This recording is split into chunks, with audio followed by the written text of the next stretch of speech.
Hey, it's Adam, your internet chess coach, and in today's video, we're going to look at what are the most common reasons why people fail at tactics. All right, so we'll list out the main reasons first. I'll touch on the key points, and then we'll actually dive into some tactics together so you can practice and you can solve them as well, trying to fix or recognize some of the errors when they occur. Number one, failure to recognize the main idea. The most common mistake when solving tactics is the individual is unable to recognize the key idea. They may think it's checkmate when in fact it's about winning material. They may think it's winning material when in fact they have the checkmate. It could be something as well related to the tactical motif. If they're unable to recognize some hidden tactical motif like deflection, X-ray, for example, they're just missing it, then they are unable to solve the tactic at all. With more experience, you can tell what sort of outcome you're looking to achieve in the tactic. If you have pieces arranged in a certain way, you're able to discern where you foresee the tactic is likely going to be. It could be in multiple different areas, but you're able to identify what type of tactical motif is available in the position. Number two, not finding the most forcing continuation. So often when you solve puzzles, when you play games, your goal is to be as precise as possible. And tactics trainers like on chess.com or chess tempo, which we're going to look at, really emphasizes the most precise variation. So if you're solving and you're not doing the absolute most forcing variations first, and I recommend you do this when you're playing games as well, you will be unable to solve a lot of tactics or get them wrong. Number three, guessing and not calculating the opponent's move. Very often, you will do tactics under a time constraint. You're trying to do them on chess.com again or chess tempo, and you're solving them even in competition, in real games, under some time constraint. The problem with this is it often leads to guessing. You can make an educated guess at some point, but if you're solving tactics, a big reason for getting them wrong is you're simply not calculating. Where should the king go if he's in check? Where should he go? And you're just making a guess. So avoiding guessing as much as possible when you're solving tactics is an easy fix to this, but of course easier said than done. Number four, calculating deeply, like going into the variations without actually taking a look at the candidate moves in general. So people get very focused and narrow driven where they are directly only looking at one variation or maybe one, two variations without broadening their horizon and looking at multiple variations uh, first or multiple candidate moves first before they start calculating. Now, this is a bit of a tricky one because as an experienced player, as soon as you see a position, your brain already starts to pick up some patterns and you'll be instantly looking at some very quick forcing variations. But let's assume this is in more complex tactics where your immediate train of thought doesn't lead to anything specific, and you have to then broaden your horizon and look at multiple candidate moves first before diving deep into the tactics. Number five and six are less common, but still important. Number five is rushing the sequence. So as you're making the moves, as you're clicking the variations, you may fail to pause after your computer or the opponent made the reply, which may be an alternative move that you didn't consider. And you may have just clicked to the next variation without taking the time to assess what exactly was the reason behind their move. What opportunities did it allow your opponent to have? And number six is not calculating deep enough. So sometimes you can stop the variation before it is actually time to um, dig a little bit deeper and calculate a little bit more to be able to solve the tactic. All right, with that being said, we have the most common errors for solving tactics. Now I'm going to share with you my chess tempo account. We're going to look at tactics ranging from 1500 all the way to 2200 level. We're going to solve them together. We're going to try our best to get them correct, and we'll also take a look at what are the errors that most people make in those positions. So let's jump in. We're on Chess Tempo. This is my favorite website to use to practice tactics training. It doesn't encompass all of your chess training, which we'll look at in another video, what exactly you should be training. But for tactics alone, it is an amazing website. You can do tactics with a timer. You can do tactics without a timer. You can change and adjust the levels of difficulty. So this puzzle is around 1500 rated. It is white to play. If you want to pause the video, you can, or solve it along with me. I'm going to verbalize my thinking process to the best of my ability. And also, I don't know the solution to this, so we'll see if we can get it right together. Okay, so white to play. First thing I like to do is take a look at the material. We have 1, 2, 3, 4, 5, 6 pawns for white, 1, 2, 3, 4, 5, 6 pawns for black. Queens are on the board. We have 4 minor pieces for each side and 2 rooks for each side, so material is equal. Next, we should look for the most forcing moves, which is checks, captures, threats. I don't see any checks here for white. I don't see any immediate good captures. The knight could take on a5, but the queen can take back.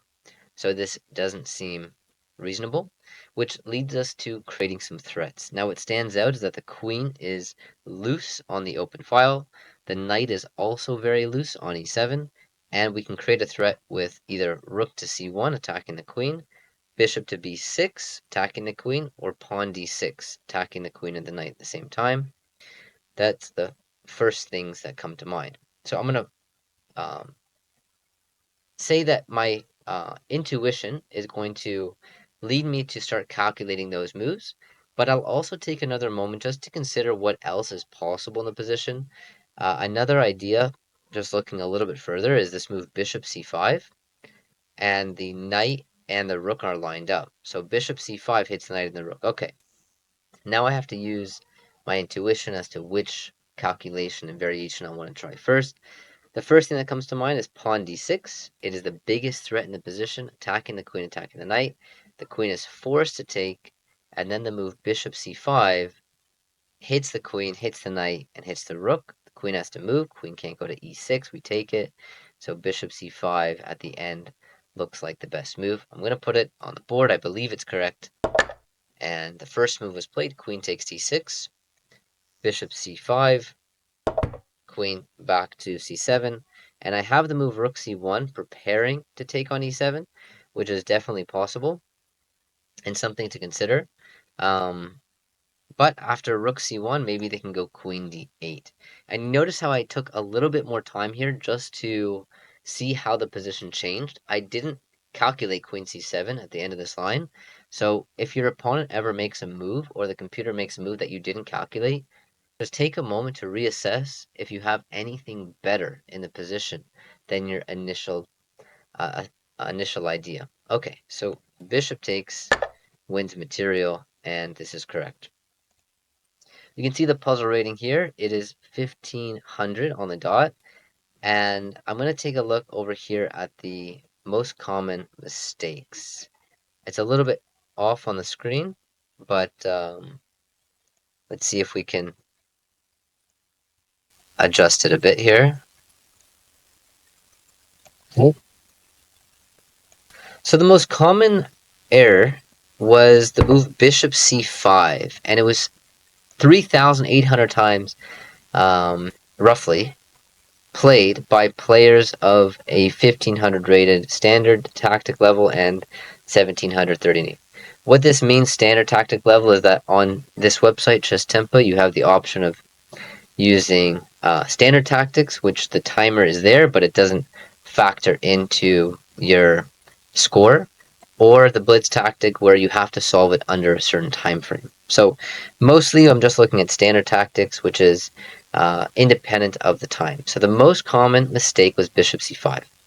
Now let's kind of create some deduction or understanding of what error somebody or these 3,802 people had when making the move bishop c5. So I'll put bishop c5 on the board and try to think for a second what black's best move is and why it was a mistake as white. Okay, now from my perspective, you're welcome to pause the video if you want. The threat is pawn d6, and the threat is bishop takes on e7, and clearly here, white was not paying attention to what black could simply play in this position, and not paying attention to the opponent's move. After the move queen d8, the queen gets out of the danger of d6, and at the same time supports the knight. And it's possible there's some tactic here as white, just to double check, but I don't see one. d6, the knight can go to c6, the rook's going to come to e8, maybe the king even goes to g8, rook goes to g8, it's also possible. The knight can simply take on f5 once the rook moves as well. So queen d8 seems to solve this problem. Okay, the second most common error, we'll just do two, is after knight e7, white played the move rook c1, attacking the queen, and I can say that this error is creating a threat, but not the most biggest threat, or not paying attention to the most forcing moves in the position. Rook c1 definitely a candidate move, but d6 would have been a more forcing continuation. So here there's two components, is not paying attention to the most forcing moves, and also again not really calculating like what's going to happen next. So not calculating deep enough, making a guess, not seeing the position at the end, so having some poor visualization as to what's going to happen.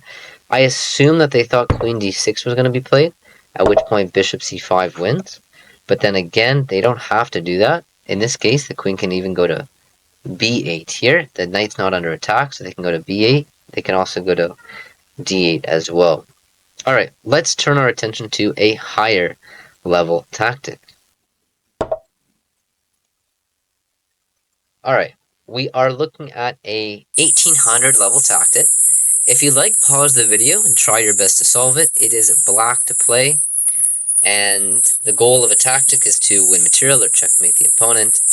So if you want to pause the video, you're welcome to. If you want to follow along and solve this tactic with me, I'm going to verbalize my thought process again. Then we'll take a look at what are the most common mistakes in this position. All right. So first thing I like to do, again, count the material. Black is up a pawn here. Knight, knight equal. Rook, rook equal. King's always on the board. So black is up a pawn. Black has this pawn on the f-file, which is very close to becoming a queen, but the king is in the way.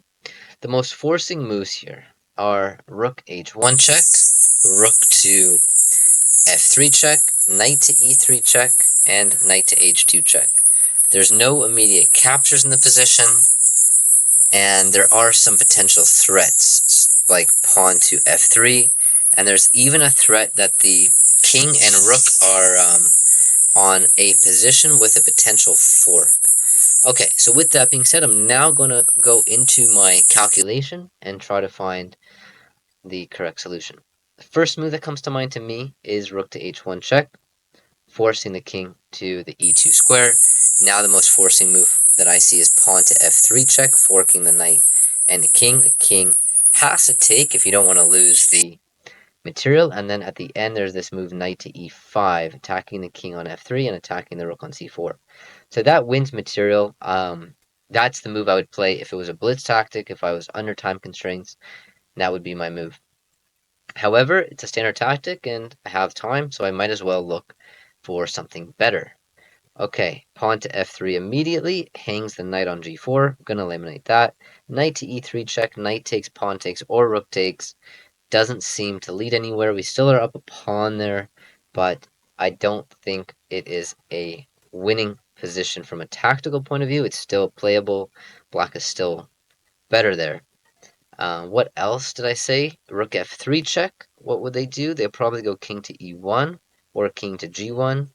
And after king e1, for example, I don't see an immediate follow-up. So I don't see these other candidate moves leading anywhere, which leads me to play that move rook h1. So now I'm going to think a little bit more on that move rook h1 before making my move and playing on the board. So rook h1. And also, you don't need to do that as well. If you feel really confident that your move is just simply winning, then you just calculate that line. I'm looking at the other variations just to double check because I have unlimited time here, but in a real game I would play rook h1 already. Okay, rook h1, king has to go to e2. We can play knight e5 right away, but it's not a forcing move. It only attacks the rook. Rook would take the pawn. f3 is very strong there, and rook e1 doesn't work. Another knight move doesn't really work. Knight h2 at the start doesn't seem to do too much. They can play king e1. So rook h1 is my choice. Let's see what happens. Pawn to f3. King has to take. If king goes to d3, we take the knight. Rook takes, and we get a queen, which is winning. So let's go check, and let's pick up the rook. All right, we got that correct, and let's take a look at the most common mistakes.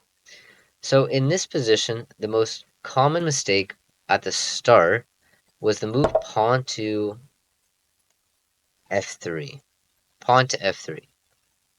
Now, we can try to, again, think about what's going through the mind of the player with pawn to f3, and I can kind of see what they're leaning towards, which is the knight wants to go to e3, forking the king and the rook, and so we're simply saying, hey, we're going to take this knight, or we're going to force the knight to move, for example. Once the knight moves, now the e3 square is ours, and we're going to pick up material. But white has a resource here, which is taking the knight on g4, and now there's no fork on e3. We should take the knight or give a check first. In either case, we're going to lose this pawn, or the pawn's going to be traded for the knight, and we are left with one pawn each for both sides, and roughly a drawish position. Still, black would be able to be slightly better there, because black would be able to pick up this pawn, but white should be able to hold this position. Okay, so the key problem is that, again, we're seeing very common errors. 911 people made this error of not taking a look at what the opponent is going to do in response. Here, rook takes g4 is a saving move for white. The next most common error is rook to f3. And after king to e1, maybe they were assuming king goes to e2 with this idea of check and takes the knight, but not paying attention to the opponent's error or not calculating other possible moves. Maybe they did calculate e2, so they're looking at the opponent's moves, but not looking at all of the opponent's replies. And after king to e1, there's no immediate forcing move. That's a check without losing something in the process. There's no captures. We could threaten the knight, but they could just take as well. And so there's not too much here immediately for black. Okay, let's take a look at the third error here, just for curiosity's sake, which was knight to h2. So 361 people played knight h2. What did they have in mind? And I really like doing this. It's kind of thinking like, what were they actually thinking? Maybe they thought king g1. So let's see. Knight h2, king g1. What are we playing for here? Are we going to f3 in this position? And if king f2, I don't even see what black was hoping for with this move knight h2. And I think this goes to our number one reason, which is just missing the idea, just not recognizing that if we lure the king to the e2 square, we can have this potential of f3, which is a fork, followed by knight e5, which is a fork. So knight h2 is guesswork, and it is missing the main idea in the position. All right, are you guys ready to bump up the level? Let's do a 2000 rated puzzle. All right, here we are. It is white to play. Pause the video if you want and try to find the best sequence. Now I'm going to verbalize my thought process so you can get a sense of how to think correctly in the game. All right, to start with material, how many pawns for white? We have 7 pawns for white, and we have 8 pawns, I think. Yeah, 8 pawns for black. We have 3 minor pieces. They have 3 minor pieces, 2 rooks, queen, queen, and kings are always in the board. Material is equal. Most forcing move here is not safe. Queen to f6 check, and pawn takes on g6 is also a very forcing move, threatening rook h7 checkmate. So I have two immediate candidate moves that come to mind, which is knight takes on e5, sacking the knight, but getting the queen to e5, and going pawn takes on g6. What does my opponent want to do in this position? They want to take our queen. So they have a direct threat against my queen. Okay, now I'm going to start calculating. My moves are very forcing. If they don't work, I'll have to come back and come up with a different move. But for now, that seems like a reasonable move to consider. Pawn takes on g6. We're threatening checkmate in one move. They cannot take our queen because checkmate. What can they do there? They can do pawn takes back on g6. The rook opens up attacking the queen, and it's our move again. In that position, the most forcing move is rook takes on h7. What else could we do there? We could also consider queen to h2 as well, setting the threat of checkmate. And what else could we consider? Maybe knight takes e5, although I don't think it works after rook takes queen. And knight takes g6, king g7. Doesn't work immediately, so I'm going to exclude that. So pawn takes, rook takes h7, king takes back on h7, queen now has what? Queen h2 or knight g5. If knight to g5, that looks more intuitive to me. King goes back to h8 or to g7 or to h6. If king goes to h8, then we have what exactly? We have queen h2 check, king g7 or knight h6. If king g7, we have queen h7. And after king to f6, what do we have there? So now I have to visualize that, which is a little bit tricky. Pawn takes, rook takes, king takes, knight g5, king h8 or king g7. If king g7, we have knight e6, and we're winning the rook on f8, which is good for us. And if king to h8, we have queen to h2, king to g7. And again, we have knight to e6. So that seems to just simply win, because after pawn takes on g6, pawn takes, rook takes, king takes, knight g5 check. Of course, they can do queen g5, but we just take on g5. King g7, we have knight e6, and if king h8, we have queen h2. King goes back to g7, then knight e6 picks up the queen. The material in that case is important to evaluate as well. So we're starting the position down a pawn, and we're sacrificing a rook, and we're getting a queen, and we're also going to lose our knight at the end there. So we're going to win a pawn and a queen for a knight and a rook, and we're also going to lose our pawn back. So it's knight and a rook for a queen. We start the position down a pawn, so we're actually going to be equal material there. However, the king is very unsafe in that position, and with our queen well placed, I believe we have enough resources to consider that a winning position for white. I don't see anything with knight takes e5 at the moment. Knight takes, pawn takes, queen takes. They can play queen f6 there. It doesn't seem enough. So the first candidate move, the most forcing move, is what I'm going to play. And I'm going to pause there and recalculate as well. I don't have any other candidate moves. So if this is the move I'm considering, then I should play it. One other thing to mention is queen to h2. Queen to h2 is a nice idea, setting up pawn takes on g6, but they can play maybe pawn g5, just blocking the h-file. Okay, pawn takes back, rook takes as a candidate move, queen h2 as well, knight g5, queen is hanging, and let's calculate again. Rook takes h7, takes, queen to h2 check, knight g5 is the other move and the better move here. So rook takes, king takes, knight g5. If king goes to h6, but very dangerous, we can go queen h4 there at least, king g7, knight e6, and rook takes looks really strong here. So takes.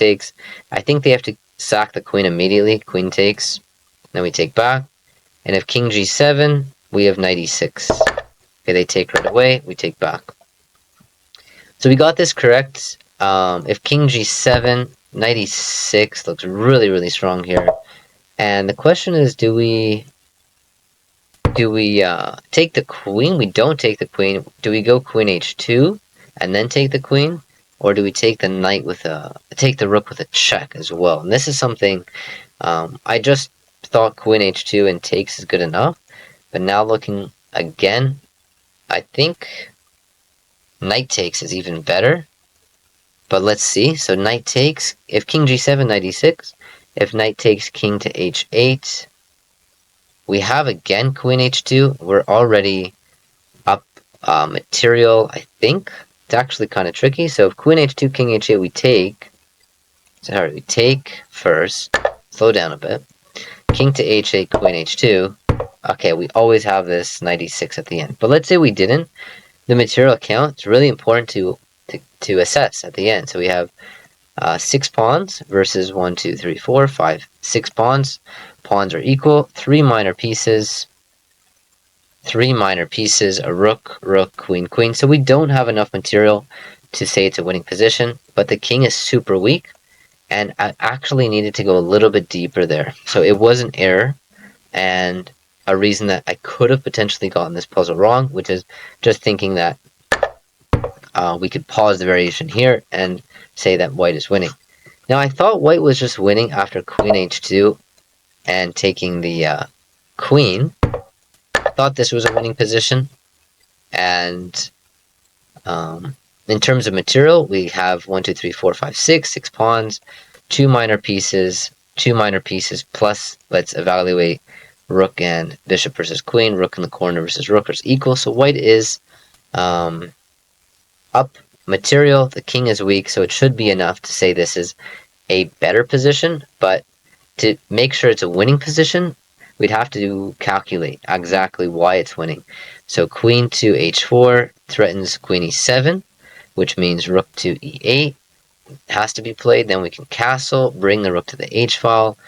Looks really strong. I think this is a winning position, but a much cleaner way to win would be just taking the rook with a check, and then moving the queen. If king to h8, we have queen h2, king g7, and knight e6. Okay,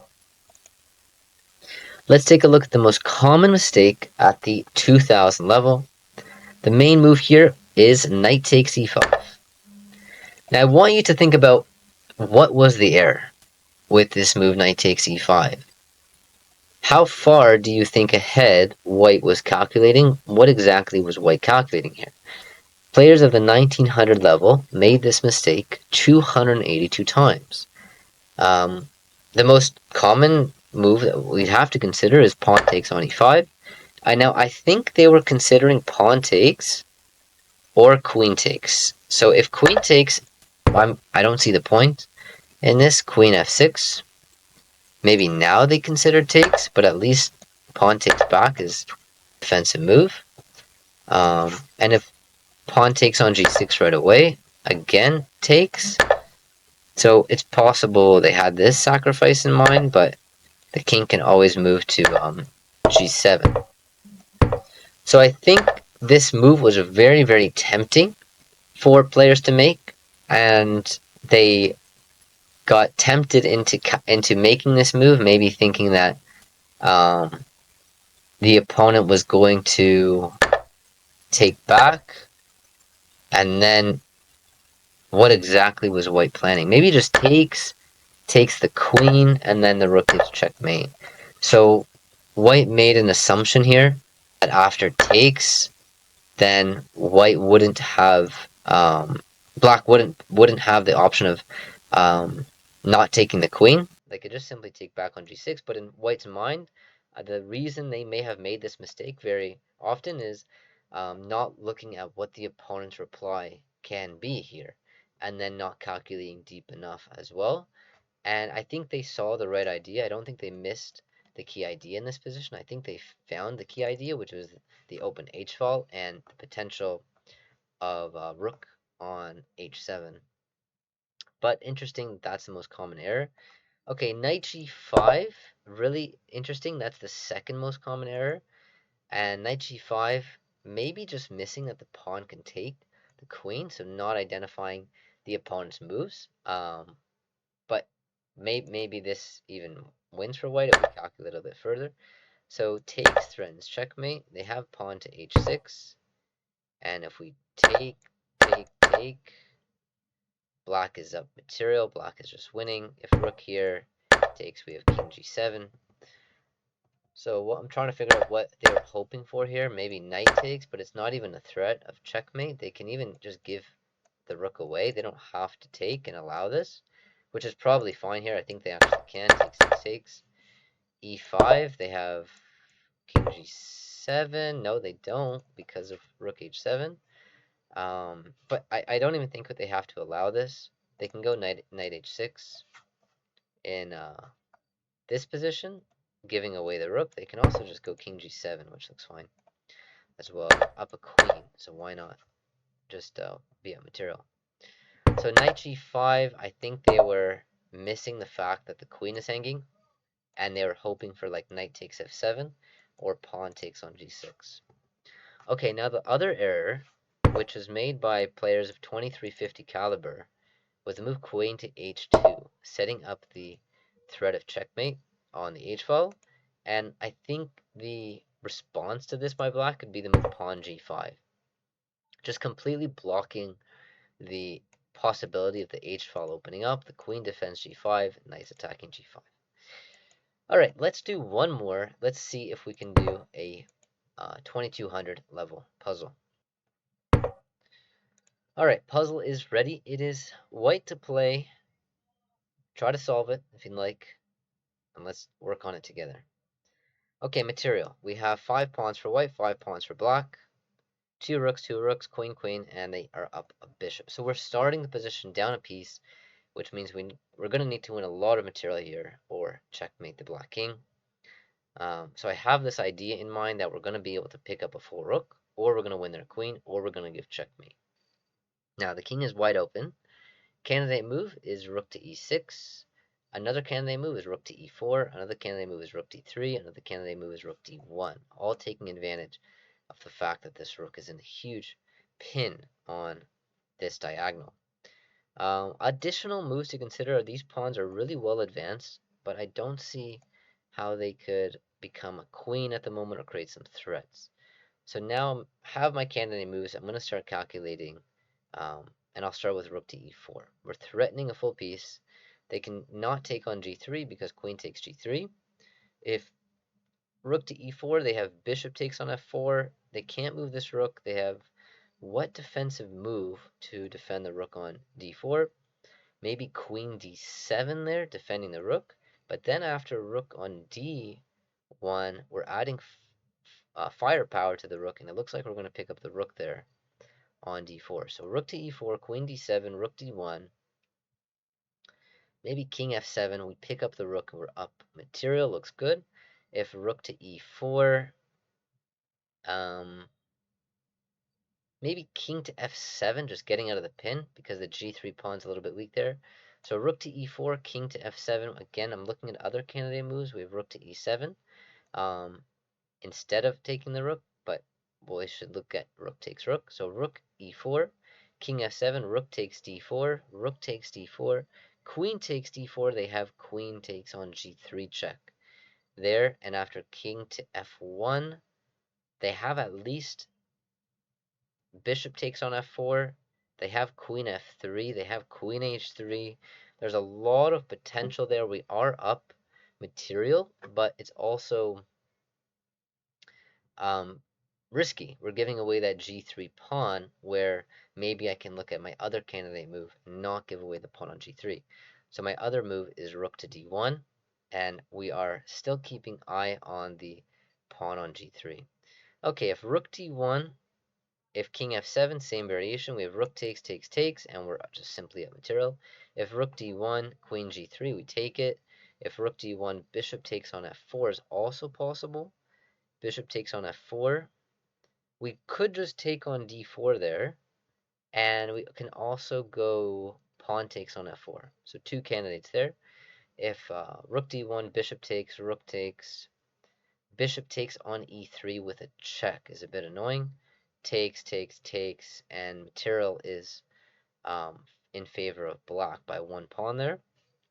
So I don't like rook d1, bishop takes, and rook takes, but rook d1, bishop takes, pawn takes. What happens there? They have queen g4 attacking our king. Queen g4 attacking our king and a rook there, so I don't like that as well.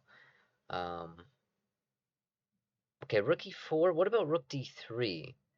Rook d3 doesn't allow queen g4, queen d1, and after rook d3, bishop takes f4. They also cannot take on e3 with a check. So I'm really leaning towards rook d3 here. Rook d3. If king f7, we can take on d4. Queen takes and queen g3 again is a problem. So rook to e4 or rook d3. If we move this rook, the g3 pawn hangs at the end of the variation. So I want to see if I can make rook d1 work. If not, then rook to e4 or d3 are the top moves. Okay, I'm excluding rook e6, by the way, because the two rooks are 10 points and queen can take on e6. Okay, so rook d1, let's try this again. Rook d1, bishop takes f4. And now I'm going to slow down a bit. Maybe I could have slowed down a little bit earlier and see what I could do there. We have rook takes d4. We have rook to f1 as well, but then maybe just king g7 or e3 rook is hanging, or king f7 actually, king f7. No, we cannot go king f7 because rook takes f4. Actually, it kind of works for them. So just to share the ideas, rook d1, bishop f4, rook f1. They have king f7, and if rook takes f4, they have rook takes f4. And material is in favor of black there. Okay, so rook d1, bishop takes f4. What if rook to f3? We're threatening rook d4. We're pinning the bishop to the king. They go king g7. King g7, we take on d4. We're already up material. They can't take on g3. If they create a threat, like rook d1, bishop f4, rook f3, queen g4. If queen g4, we just take on f4 with a check. The rook's still pinned. So I think rook d1 is correct, and after bishop f4, the intermediate move rook to f3 is looking nice at the moment. And we're threatening the rook on d4. If they go queen to d7, we just take on f4 with a check and pick up on d4. So I think rook d1 is correct here. Could be wrong. Just going to double check. Rook d1. If they go bishop f4, we have rook to f3. If pawn g5, we take on d4. They don't have any check. They can take back on d4. We take with check. Then we pick up the bishop when we're on material. Let's put it on the board. Rook d1. They take on f4. Now our move is rook to f3. They cannot move the bishop. They cannot move the rook. They could move the queen, but then we take on f4 with a check. And again, this rook is still pinned. So I'm going to play this move. If queen takes g3, we just take back on g3. So king to g7. Okay. This move I didn't consider for some reason. I thought king to f7. Should have considered king g7. So now we have rook takes d4. We have pawn takes on f4. Because this rook on d4 is still pinned. So pawn takes on f4. Fully playable. Most forcing move is rook takes on d4. I don't see a reason why we shouldn't play it. Rook takes d4. Maybe bishop to e5. Rook takes e4. Bishop to e5. They're pinning us. And if we go rook d7, queen takes d7, queen takes e5. Material is even there. We're actually down a pawn. But the king is still weak, so game continues. So king g7, rook takes bishop e5 is a bit of a problem. Which leads me to want to do rook takes on f4, adding pressure to the rook on d4. And it looks like the rook's going to fall. After rook takes, queen takes g3, queen takes g3, rook takes d1. We have rook to f1 at the end, and we're winning. So rook takes on f4. Is there any reason not to play this move? Rook takes d1 is impossible. We're going to take on d4 next. Queen d7, we take on d4. I think rook takes f4 is the top move here. And it is. Queen g3, we take. And at least we have rook to f1 at the end. Get it correct. All right. Very tricky puzzle. And I think the reason is that there's this line with bishop f4, and you have to then decide. And then even there, I thought king f7 was winning, but they have king g7, and that bishop e5 move could be a big reason down the road. So I actually have the ability to see how people respond on the second move and third move as well. And I can see 402 on that third move, which we'll look at. So at the starting move, we have rook to e4 as the top move, played 575 times. Players above the 2000 level are rated 2100. And what could be the source of error for this move? What is the source of error? What's the reason this move is wrong? What's the reason? I have to actually revisit this. Why is this move wrong? It's this move queen g3 at the end of these lines, I believe. So what should black do here? It was king to f7, just giving away a little bit of material here. Rook takes d4, rook takes d4, queen takes, queen g3. So a lot of complications that are going to happen here. Black is able to pick up potentially 2 pawns, plus continue to harass the white king. So you have king h1 or king f1. If king f1, there's a lot of moves to consider here. Queen to h3, queen to f3. Bishop takes on f4. If queen d7, maybe the king is getting checkmated, but he could probably just go queen to f3 there and have these 2 pawns. So for example, you could continue with checks, which is very reasonable, but I want to just assess this variation. Takes, takes, and takes. And the question is white winning here? You have 2 passed pawns, 2 pawns and a bishop, 5 points, versus a rook, 5 points, 3 versus 3. So material is level. And I think this is the reason why white is simply not winning here at all. These 2 passed pawns compensate for white's ability to have this extra rook. The pawn on c5 is a bit weak as well, so maybe we can figure out a way to win this pawn on c5 someday, or just continue marching these pawns up the board, limiting the king and the rook. So white is not winning here from just a material point of view. At that point, more calculation would be needed. And I think that's the reason. So players didn't calculate deep enough in terms of evaluating that final position after takes, takes, takes, takes. They didn't assess what the material count was going to be at the end of this variation, at least. Okay, black had a different option, but just at least they didn't assess the material count and assume the rook versus bishop was winning. So they didn't calculate deep enough. They saw the main idea, but they didn't evaluate the material count at the end there. They didn't actually look at the position and say, what is the material value? Okay, let's go to that second move now. So a lot of people found rook to d1, and that is a nice find to see the difference between rook e4, rook d3.